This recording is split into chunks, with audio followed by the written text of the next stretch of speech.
Assalamualaikum warahmatullahi wabarakatuh. Perkenalkan, nama saya SIFAT dari 12 IPA 4. Saya dari kelas 12 IPA 5. Di sini kita akan mempraktikkan sifat koligatif, yaitu dengan membuat es putar tanpa kulkas.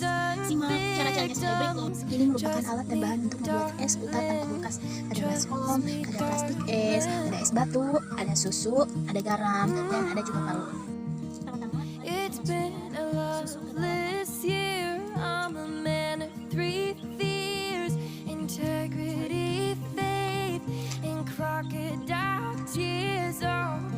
Trust me, darling.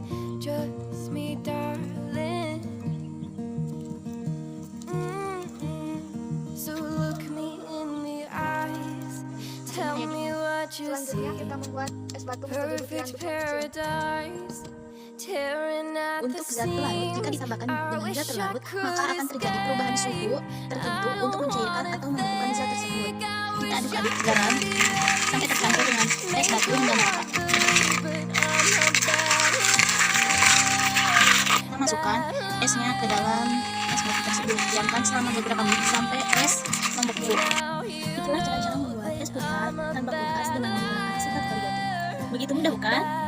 Sekian dari kami. Mohon maaf bila ada kesalahan. Terima kasih atas perhatiannya. Wassalamualaikum warahmatullahi wabarakatuh.